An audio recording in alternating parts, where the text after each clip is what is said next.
ছেলেদেরকে বলি, বাপ তোমরা একটা জীবন, একটা মানুষ, সারা দিন সারা রাত হাসি ঠাট্টা খেলতামাশায় কাটাইয়া দেওয়া, সারা দিনে একবারও নিজের কোনো দায়িত্ব কর্তব্য মনে না পড়া, এটা ঠিক না বাবা, এটা উচিত না আসলে বাপ।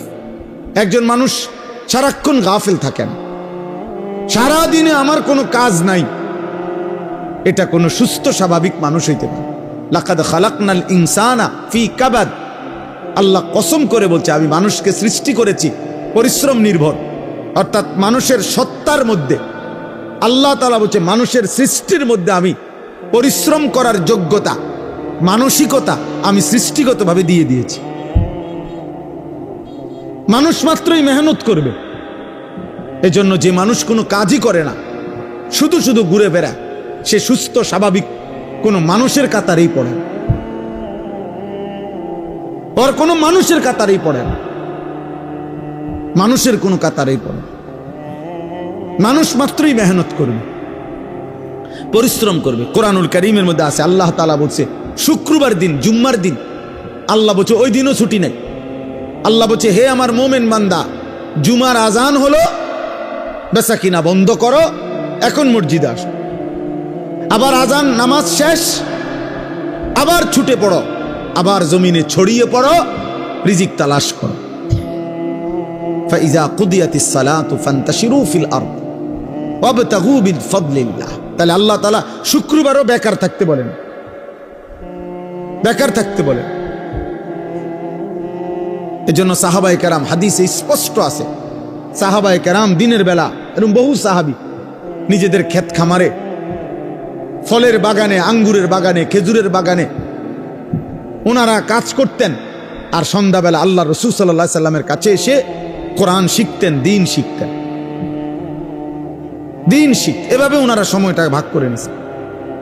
আবার এমনও ছিল কোন কোন সাহাবী নবী সাল্লাল্লাহু আলাইহি সাল্লামের দুইজনে ভাগাভাগি করে নিছে, অর্থাৎ দুজনে কথা বলে নিছে যে একদিন আমগো দুইজনের খেতে আমি একা কাজ করবো, আমনে নবীজির দরবারে থাকবেন, নবীর থেকে সব শিখবেন, রাত্রে আমার আয়েশা শোনাবেন। আর আরেকদিন আমি থাকবো নবীজির দরবারে, আমনে আমগো দুজনের খেতে কাজ করবেন। এইভাবেও সাহাবায়ে কেরাম একদিকে সংসারও করছে, বাজার ব্যবসাও করছে, আরেকদিকে দিনও শিখছে, আখিরাতও শিখছে, ইবাদতও শিখছে। সব সাহাবী, এই বয়স্ক সাহাবী, বুড়া সাহাবী দিন শিখছে। বাপ আমাগো 60 বছরের বুড়া মিয়া এক কথা উত্তর দিয়া দিছে, বয়স হয়ে গেছে, অনার ইতান কইয়া লাভ নাই, কোরআন শরীফ অশুদ্ধ, সূরা কেরাত অশুদ্ধ, থাক, আর কি করার আছে, যা আছে তাই কোনরকম আল্লাহ আল্লাহ কইরা কবরে যাইতে লিস। আহারে, এক বুজুর্গ বলছিল, আমি কিতাবে পড়ছি যে হে আল্লাহর বান্দা, দুনিয়া থেকে কোন রকম, তো বারবার বলতে পারছো একটা কথা, যে যদি কোন রকমে কবরে যাইগা, মানুষ বিরক্ত হইয়াও বলে যদি মরে যাইতাম, মানুষ দুঃখ কষ্ট অনেক সময় বলে যদি মরে যাইতাম, মহিলারা অস্থির হইয়া, মহিলারা বেশি বলে এতে মরে গেলে ভালো আসিল।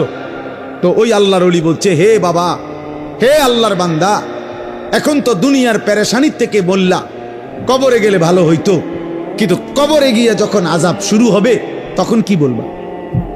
এবার কোথায় গেলে ভালো হইতো?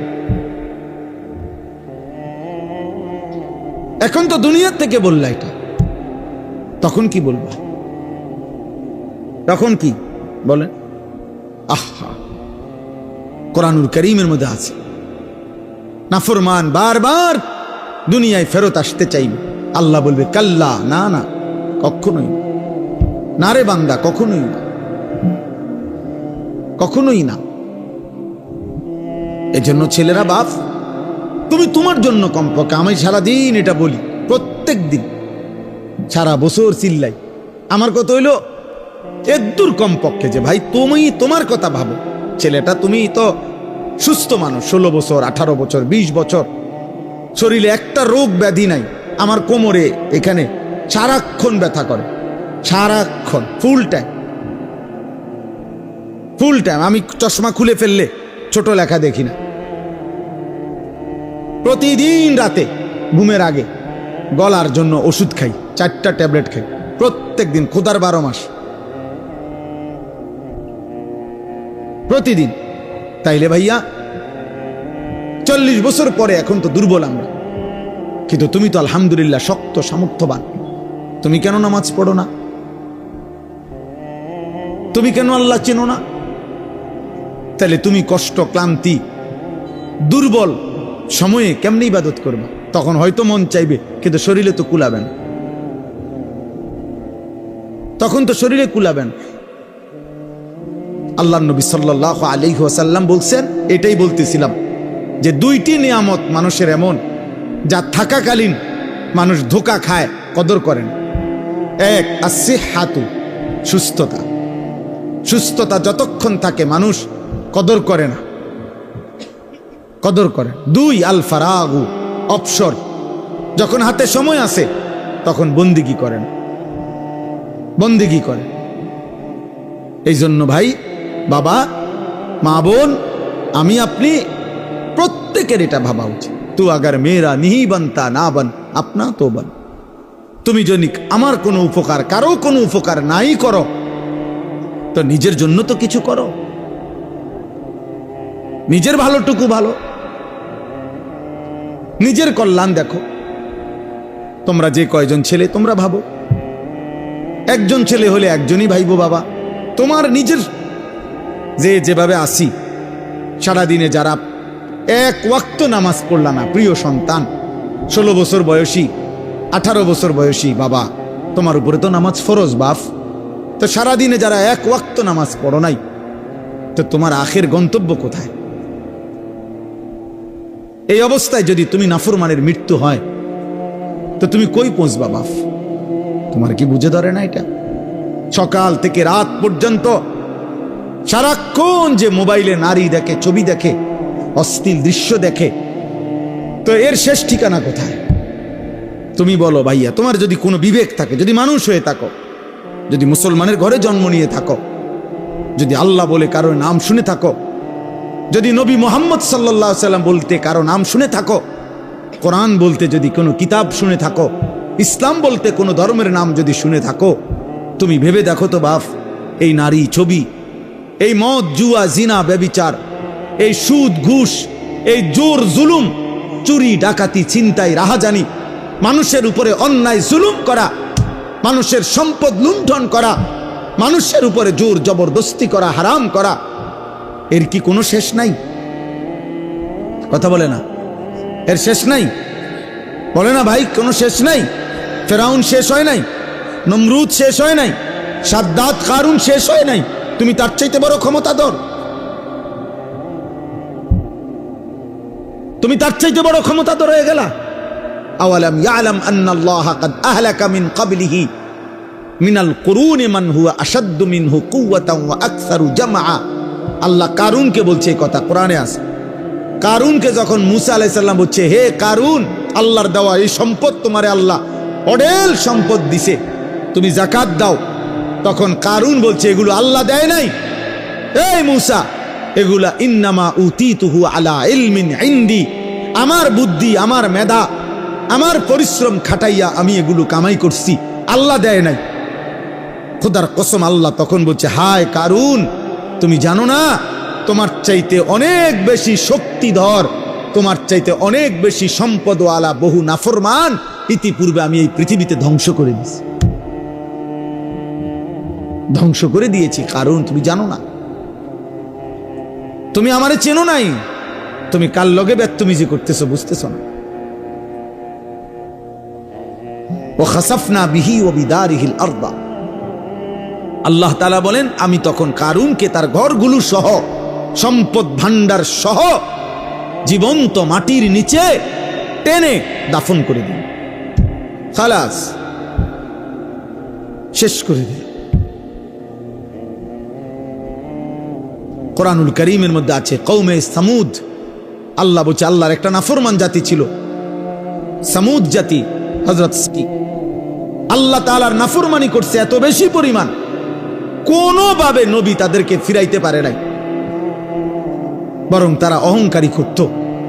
একদিন রাত গভীরে তারা ঘুমাইছে, একজন ফেরেশতা তাদের মহল্লার মধ্যে আইসা আল্লাহর কুদরতে একটা চিৎকার দিছে, শুধু একটা চিৎকার দিছে ফেরেশতা। ফাসবাহু ফি দিয়ারিহিম জাসিমিন। কোরআনে আছে সকালবেলা দেখছে যে সমস্ত মানুষ, তাদের পেটের বাচ্চা, কুলের বাচ্চা, দুধের বাচ্চা, জওয়ান বুড়া সব উপর হইয়া পইরা সব মরে গেছে। কোরআন শরীফের আয়াত, সব শেষ হয়ে গেছে।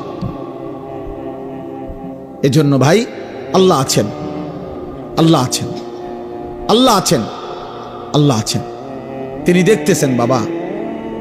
ওয়া না'লামু মা তুওয়াসবিসু বিহি নাফসু। আল্লাহ বলেন, বান্দা তোমার অন্তরের গভীরে যে গুনাহের চাহিদা, কুমন্ত্রণা, আমি তাও জানি। তোমার মনে কি কি হারাম কল্পনা, নারী দেখে দেখে, ছবি দেখে দেখে, রাস্তার মেয়ে দেখে দেখে, উলঙ্গ দৃশ্য দেখে দেখে তুমি কি কি গুনার কল্পনা করতেছ আমি জানি। সুদের টাকা দিয়া, হারামের টাকা দিয়া, কিস্তির টাকা দিয়া তুমি কি কি গুনার পরিকল্পনা করছো, আল্লাহ বলেন আমি তা জানি, আমি তা জানি।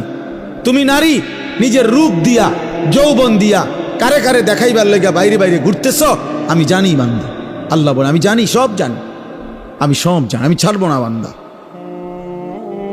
আমি ছাড়বো না, আমি ছেড়ে দেব না বান্দা। অতএব আমাদের জন্য এটা উচিত, আমরা যদি কেউ না ভাবি আখেরাত কার জন্য, এই কোরআন তাহলে কার জন্য নাজিল হলো বাবা? আমরা এখানে সবাই মুসলমান, ছেলেরা তোমরা মুসলমান, আমার বাপ, তুমি বলো বাপ, তাহলে এত বড় কোরআন তাহলে কার জন্য নাজিল হলো? আমাদের নবী সাল্লাল্লাহু আলাইহি সাল্লামের 23 বছরের চোখের পানি কার জন্য? তাইলে তিনি কার জন্য তায়েফের রক্ত বহাইলেন? কেন তিনি পেটে 2টা পাথর বাঁধলেন ক্ষুধার কষ্টে? উহুদের যুদ্ধে তিনি দান দান শহীদ করলেন কেন বাপ? সারা রাত দাঁড়িয়ে থেকে ফজরের আজান পর্যন্ত নবী কাঁদতেন, চোখের পানি ফেলতেন। আম্মা জান আয়েশা বলছেন, হাত্তা তাওয়াররামাত কাদামাহু, নবীজির 2টা পা মুবারক ফুলে ফুলে যাইত, ফুলে যাইত, ফুলে যাইত। উম্মতের জন্য কাঁদতেন, উম্মতের জন্য কাঁদতেন, উম্মতের জন্য কাঁদতেন। আজ সেই উম্মত এক ওয়াক্ত নামাজ পড়ে না। আমি সব সময় আফসোস করি বাবা, আমার জীবনের একটা আশ্চর্য জিনিস লাগে আমার কাছে, যে আহারে, মনে করেন আজকে 21 বছর আমি ওয়াজ করি, 21 বছর আলহামদুলিল্লাহ। তা আমার একটা দুঃখ আর কি, যে 21টা বছর ধরে, মানে আশ্চর্যের কথা হলো আজকে আমাদের দুঃখ যে আমরা মুসলমানদেরকেই দিবানিশি, মুসলমান পরিচয়দারীদেরকেই দিবানিশি নামাজের জন্য ওয়াজ করতে হইতেছে। এর চাইতে বড় আফসোসের বিষয় কি? মুসলমানকেই বুঝাইয়া পারলাম না যে নামাজ তার উপরে ফরজ। আহারে, আফসোসের বিষয়। ওই দেখো, ওই দেখো, এবারে ধরে রাখছে মোবাইল। শয়তান কোনোভাবে ছাড়ে না বেচারা। বেচারা কি করবে? না, ইবলিস তাকে ছাড়েই না, ইবলিস তাকে ছাড়ে না, সে কি করবে? কোরআনে আছে, আল্লাহ তাআলা বলছে ইবলিস 24 ঘন্টা, ফাইন্নাহু ইয়া'মুরু বিল ফাহশাই ওয়াল মুনকার। ইবলিস 24 ঘন্টা মানুষকে অশ্লীলতা, বেহায়াপনা, নারী, জিনা, ব্যভিচার, অসভ্যতা আর যাবতীয় গুনার কথা বলতেই থাকে, বলতেই থাকে, বলতেই থাকে, বলতেই থাকে। ও ছাড়তে চায় না, ছাড়েই না কোনোভাবে। ইজা যাকারা খানাসা ওয়া ইজা গাফালা ওয়াসওয়াসা। নবী বলছেন শয়তান সারাক্ষণ উৎপেতে থাকে। যখনই কোনো বান্দা আল্লাহর জিকির করে, শয়তান একটু দূরে সরে যায়। যখনই জিকির বন্ধ করে অমনোযোগী হয়, শয়তান আবার গুনাহের ওয়াসওয়াসা দিতে থাকে, ওয়াসওয়াসা দিতে থাকে। তোমাকেও, আমাকেও, জওয়ানকেও, বুড়াকেও। এই জন্য 60 বছরের চাচারও বিড়িখানা শেষ হয়। 60 বছর বয়স, চা দোকানের টেলিভিশন দেখার বদভ্যাস এখনো যায়, এখনো নর্তকী দেখে, এখনো নাচ গান। অত বুড়ো হয়ে গেছে, আড্ডি নাই আর, গিরাগাড়ি, জোরাজারি কিচ্ছু শরীরে নাই। শরীরে আর 10 কেজি বলও নাই, কিন্তু বেড়ি দেখার অভ্যাস, নারী দেখার অভ্যাস, নাটক দেখার অভ্যাস, নর্তকী দেখার অভ্যাস। বুড়া চাচারও যায়। শয়তান কাউরে ছাড়ে না, শয়তান আমারও ছাড়ে না, শয়তান তোমারও ছাড়ে না, শয়তান বুড়ারও ছাড়ে না, শয়তান জওয়ানেরও ছাড়ে না, শয়তান নারীকেও ছাড়ে না, শয়তান পুরুষকেও ছাড়ে। ছাড়বে না সে, বরং আমাদের দায়িত্ব শয়তানকে ছাড়ার চেষ্টা করা। আমাদের দায়িত্ব, আমাদের দায়িত্ব। শয়তান আল্লাহর কাছে অনুমতি নিয়ে নিস। আল্লাহ নবী সাল্লাল্লাহু আলাইহি সাল্লাম বলছে, ইন্নাশ শাইতানা ইয়াজরি মাজরাদ দাম। মানুষের রক্তের কোনায় কোনায়, মানুষের রক্তের মাঝে মাঝে, রক্তের ভিতরে ভিতরে শয়তান চলাচল করে, চলাফেরা করে, দৌড়াদৌড়ি।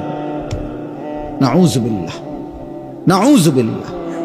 আল্লাহ আমাদেরকে হেফাজত করেন, আল্লাহ আমাদেরকে হেফাজত করেন। আমার ভাই, গুনাহ ছেড়ে দেওয়া আমাদের জিম্মাদারি। আমরা মুমিন, আমরা মুসলমান। আজকে তোমরা অনেক ছেলে বসছো, যে কয়জনে, আমার অনুরোধের কথা হলো, বাপ তোমরা ভেবো, বাপ তুমি মুসলমান, গাজার মুসলমানের দিকে কথা মনে করো, ফিলিস্তিনের মুসলমানের। গত 2 দিন 4.5 লক্ষ গাজাবাসী, নারী পুরুষ ছোট বাচ্চা, ওরা গত 2 দিন ধরে হাঁটতেছে। ইসরায়েলের বেঈমানরা ঘোষণা দিছে, গাজার মুসলমানদেরকে বলছে, শেষবারের মতো সুযোগ দিলাম, এবার যদি তোমরা এলাকা না ছাড়ো, এরপরে আর সুযোগ দেওয়া হবে না। এই শেষ ঘোষণার কারণে 4.5 লক্ষের চাইতে বেশি মুসলমানের বাচ্চা কাচ্চা, ছোট বড় গাট্টি গুট্টা নিয়ে খালি পায়ে ছুটতেছে, চলতেছে। কোথায় যাচ্ছে কেউ জানে না, পরবর্তী আশ্রয় কোথায় মিলবে কেউ জানে না। সব পত্রিকায় আসছে, তুমি দেখো বাবা।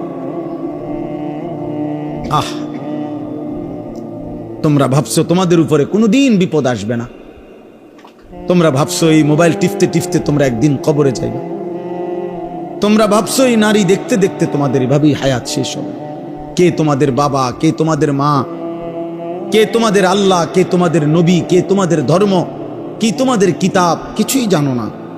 চেহারা সুরত দেখলে বোঝা যায় বাপ দাদা বংশ ধর্ম আল্লাহ নবী কারোর সাথে কোনো সম্পর্ক নেই। চুল চেহারা লেবাস পোশাক জামা গেঞ্জি শার্ট চলাফেরা পেশাব পায়খানা দেখলে হাঁটা চলা দেখলে সারাদিনের আড্ডাবাজি দেখলে আহারে 365 দিনে কোনোদিন মসজিদে আসলা না, কোনোদিন ফজরের নামাজ পড়লা না। মুসলমান এমন হয়? তোমার বাবা দাদা এমন ছিল?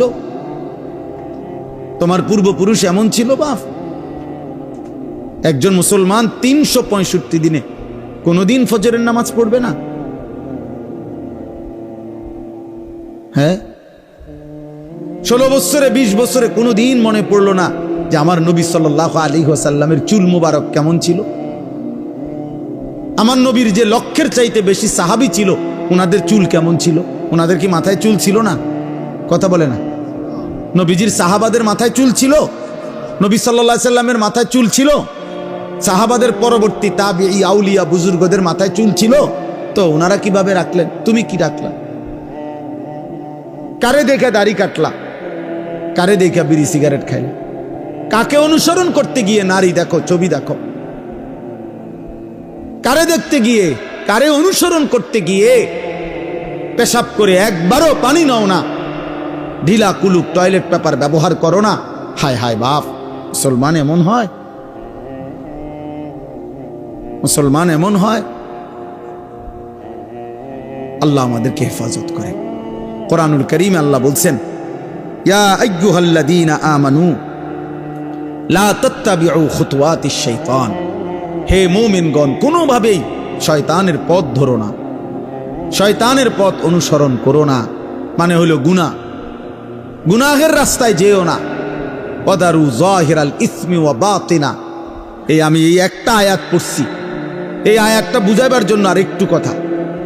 আল্লাহ তাআলা বলছেন, ওয়াদারু যাহিরাল ইসমি ওয়া বাতিনা। আল্লাহ বলছে, আমার বান্দা প্রকাশ্য গুনাহ ছেড়ে দাও, গোপন গুনাহ ছেড়ে দাও। ওয়ালা তাকরাবুল ফাওয়াহিশা মা যাহারা মিনহা ওয়া মা বাতান। আল্লাহ বলছে, আমার বান্দা প্রকাশ্য এবং গোপন কোন অশ্লীলতা বেহায়াপনা অসভ্যতার কাছেও যেও না। রাতেও নারী দেখো না, দিনেও না, একাকিতেও না, সবার সাথেও না, রাত গভীরেও না, দিনের আলোতেও না, চায়ের দোকানেও না, একাকি মোবাইলের মধ্যেও না।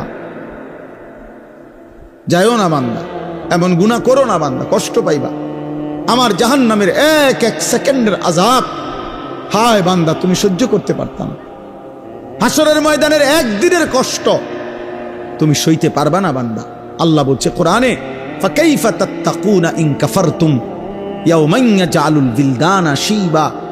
আমার বান্দা, তুমি যে নাফরমানি করছো, তুমি আমার হাসরের ময়দানের একদিন কেমনে সহ্য করবা, বাঁচবা? আল্লাহ বলে একদিনের দুঃখ কষ্টে কুলের বাচ্চাটা পর্যন্ত বুড়া হয়ে যায়। কুলের বাচ্চা উইলদান ওয়ালাদ, ছোট্ট মাসুম বাচ্চাও বুড়া হয়ে যায়। কষ্ট পাইবা। ফাআনযারতুকুম নারান তালাযযা। আল্লাহ বলে ধাউ ধাউ আগুনের লেলিহান শিখা, বান্দা আমি তোমাকে ভয় দেখাচ্ছি, তুমি কষ্ট পাই। আল্লাহ তাআলা বলছে নারুল্লাহিল মুকাদা, জাহান্নামের আগুন আমি আল্লাহর হাতে জ্বালানো আগুন। আল্লাতী তাত্তালিউ আলাল আফইদা। আল্লাহ বলছে দুনিয়ার আগুন লাগলে যেখান দিয়া লাগে ওইখান দিয়া ধীরে ধীরে আগুন বাড়ে। চেষ্টা করলে আগুন নিভাইয়া লওয়া যায়। হয়তো হাত পুড়ে গেছে, বাকিটা বাইচা গেছে, হয়তো পাও পুড়ে গেছে, বাকিটা বাইচা গেছে। আল্লাহ বলে জাহান্নামের আগুন যখন জ্বলবে তোমার শরীরে, প্রথম সেকেন্ডেই সারা দেহ এমনকি কলিজা সুদ্ধা 1 সেকেন্ডে জ্বালায় ফেলবে। আল্লাতী তাত্তালিউ আলাল আফইদা, কলিজা সুদ্ধা জ্বালায় ফেলবে। কলিজা শুদ্ধা। ওই যে মাইলস্টোন স্কুল অ্যান্ড কলেজের কতগুলো বাচ্চা বিমান দুর্ঘটনার দিন আগুনে পুড়ে গেছে, দেখছে মোবাইল পত্রিকা ছবি, জ্বলন্ত বাচ্চা, শরীরের খোসা খোসা চামড়া পড়তেছে, হাঁটতেছে দুনিয়ার আগুনে। রিক্সা ড্রাইভার নিতেছে না, সিএনজিওয়ালা উঠায় না, মানে এটা বাচ্চাটা দেখে চিনাও যায় না এটা কে। আপন মা সন্তান চিনে না, আপন মা চিনে নাই সন্তান, আপন বাপ চিনতে পারে নাই সন্তান। এই কয়দিন আগেই তো হইছে। দুনিয়া যদি এমন হয়, আখেরাত কেমন হবে বাপ? আখেরাত কেমন হবে? জাহান্নামের আগুন কেমন? কুল্লামা আরাদু আন ইয়াখরুজু মিনহা উঈদু ফিহা। আল্লাহ বলে জাহান্নামের আগুন তো এটা সাগরের মতো, পানির মতো, অর্থাৎ জাহান্নামের আগুনের মধ্যে সে ভাসতে থাকবে। এই ভাসতে ভাসতে পানির কিনারে মানুষ পুকুরে যেরম সাঁতার কাইটা পারে আসতে চায়, আল্লাহ কোরআনে বলছে জাহান্নামী আগুনের মধ্যে সাঁতার কাইটা জাহান্নামের পারে আসতে চাইবে। কুল্লামা আরাদু আন ইয়াখরুজু মিনহা, পারে আইসা যখন উপরে উঠতে চাইবে, বের হতে চাইবে, উঈদু ফিহা, ফেরেশতা একটা লাথি দিয়া আবার আগের জায়গায় পাঠায়। কোরআন শরীফের আয়াত বাপ, সরাসরি কোরআনের আয়াত। কুল্লামা নাদিজাত জুলুদুহুম বাদদালনাহুম জুলুদান গায়রাহা। রব্বুল আলামিন বলেন প্রতি সেকেন্ডে জাহান্নামীর শরীরের চামড়াগুলো ঝলসে যাবে, চামড়াগুলো পুড়ে যাবে, আবার তৎক্ষণাৎ নতুন চামড়া তৈরি হয়ে যাবে। এতভাবে কোরআনুল কারীমে আল্লাহ জাহান্নামের বর্ণনা দিছেন। আল্লাহ বলছে ফাত্তাকুন নারাল্লাতী ওয়াকুদুহান নাস ওয়াল হিজারা। আল্লাহ বলছে আমার নাফরমান বান্দা, ওই জাহান্নামকে ভয় করো যেই জাহান্নামের লাকড়ি হবে মানুষ এবং পাথর। ওয়ালাকাদ যারানা লিজাহান্নামা কাসীরাম মিনাল জিন্নি ওয়াল ইনস। আল্লাহ বলেন অগণিত মানুষ এবং জিন দিয়ে আমি আল্লাহ অবশ্যই জাহান্নামকে পূর্ণ করে দেব। নাউযুবিল্লাহ। অতএব গুনাহ ছাড়তে হবে। কি ছাড়তে হবে বাপ? গুনাহ, চুরি, ডাকাতি, জিনা, ব্যভিচার, মদ, জুয়া, হত্যা, লুণ্ঠন, সুদ, ঘুষ, কিস্তি, হারাম, নাচ, গান, নাটক, সিনেমা, মা বোনদের বেপর্দা, বেহায়াপনা, তোমরা কিশোর যুবকদের মোবাইলের এই আসক্তি। প্রিয় বাপ, প্রিয় ছেলে, পর্দার আড়ালের মা, ছাড়তেই হবে এটা। আমাকেও আপনাকে। আল্লাহ তাআলা আমাদেরকে তৌফিক দান করেন, আল্লাহ আমাদেরকে কবুল করেন, আল্লাহ আমাদেরকে হিম্মত দান করেন। বাঁচতেই হবে বাপ। অগণিত গুনার মধ্যে এক মানুষের দ্বারা সবচেয়ে বেশি যেই গুনাহটা হয় আল্লাহ এখানে উল্লেখ করছেন এই আয়াতে, সূরা নূরের 30 নম্বর আয়াত। আল্লাহ তাআলা বলছে, কুল্লিল মুমিনিন, হে নবী সমস্ত ইমানদার পুরুষদেরকে বলে দেন, সে জোয়ান হোক আর বুড়া হোক, সে জোয়ান হোক আর বুড়া হোক, আপনি বলেন সমস্ত পুরুষ যেন ইয়াগুদ্দু মিন আবসারিহিম, প্রত্যেকেই যেন তাদের চোখ ভিন নারী, হারাম ছবি, হারাম দৃশ্য থেকে, হারাম না যেই নারীকে দেখার অনুমতি নাই, যেই ছবি দেখার অনুমতি নাই, যেই দৃশ্য দেখার অনুমতি নাই, তার থেকে যেন অবশ্যই আমার মোমেন বান্দা যেন যুবক হোক বৃদ্ধ হোক তাকে বলেন চোখ নামিয়ে রাখতে। ইয়াগুদ্দু মিন আবসারিহিম, সে যেন চোখ নামাবে।